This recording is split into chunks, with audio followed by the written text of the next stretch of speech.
ఏంటి ఇంకా చావలేదని చూస్తున్నారా?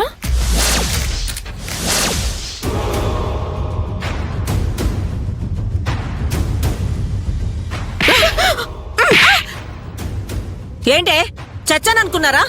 ఊపిరి బిగబట్టానంతే. యమజ, నువ్వు మారతావని ఇంతవరకు అనుకున్నా,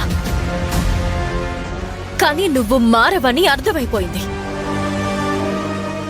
నీలాంటి దానికి ఎన్ని ఛాన్సులిచ్చినా వేస్ట్. నేను చెప్పాను కదా కావేరి, ఈ యమజ ఒక పాము. దీనికి దయతలిచి పాలు పోయడం తప్పు. అవును కావేరి, వెంటనే వెళ్ళి పోలీసులకు అప్పచెప్దాం. మీరిద్దరూ కిచెన్లో మాట్లాడుకున్నది నేను విన్నాను.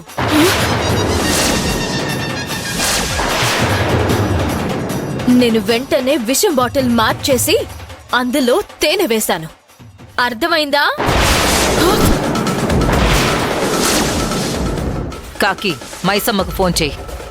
వీళ్ళను బతికినంతకాలం జైల్లో ఉండేలా అయ్య చేద్దాం. బాబోయ్, నాకు జైలు అంటేనే భయం. నేనక్కడ ఉండలేను. కావాలంటే 4 తగిలించి బయటికి గెంటేయండి, వెళ్ళిపోతాను. ప్లీజ్ కావేరి, నేను నీ శత్రువుని కాదు. నీ శత్రువుకి అసిస్టెంట్ మాత్రమే. నన్ను వదిలే ప్లీజ్. కావాలంటే ఇదిగో ముందు ఏమజని ఉరికంబో ఎక్కిచ్చే, పీడపోతుంది. అలా నోర్మయ్, రూపాయి తీసుకోకుండా ఎంత సేవ చేశానే నీకు. రావు గోపాలరావు దగ్గర అల్లు రామలింగయ్య చేసినట్టు చేశాను.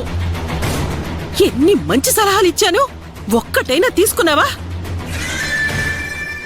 ఎంతసేపు నా ఇగో నేను అంటూ కూర్చున్నావు.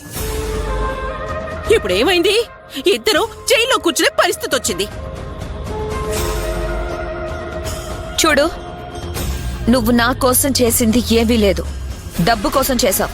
కానీ ఆ డబ్బు కూడా రాలేదు కదా. ఆ? కాకి, యమజని ఏం చేసుకుంటావో చేసుకో, నన్ను మాత్రం వదిలేసాయి, నేను వెళ్ళిపోతాను. అదే కాదే, నువ్వు కూడా జైలుకెళ్తావు. మిమ్మల్ని వదిలిపెట్టే సమస్య లేదు. కాకమ్మా, ఇంత రాత్రిపూట మైసమ్మని డిస్టర్బ్ చేయడం ఎందుకు? వీళ్ళని నైట్ ఇక్కడే ఉంచుదాం, పొద్దున్నే అరెస్ట్ చేయిద్దాం. పదండి అర్జున్ బాబు.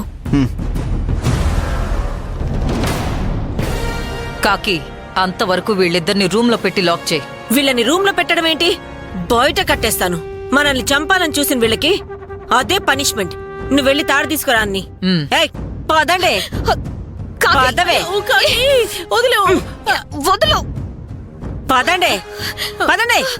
అయ్యో వదులు, పదండే అని. వదులు. దీని స్తంభాన్ని కట్టాయి, నేను దీన్ని స్తంభాన్ని కడతా. పద, నడవ్వే. పద. చేతులివ్వే. ఇవా.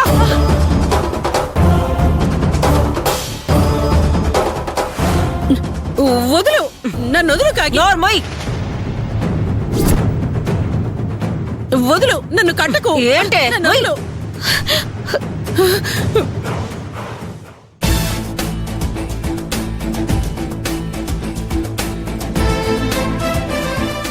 ఇదిగో నైట్ అంతా అబ్బని తీయని దెబ్బ అనుకుంటూ దోమలు గుట్టించుకుంటూ ఇక్కడ చావండి. ఇదే మీకు సరైన శిక్ష. అయ్యో కాకి, పాము కరిచో తేలు కరిచో చచ్చిపోతే కొంచెం అయినా గౌరవంగా ఉంటుంది. మరి దోమలు కుట్టి చచ్చిపోతే నీచంగా ఉంటుంది. కొంచెం అర్థం చేసుకో ప్లీజ్, ప్లీజ్.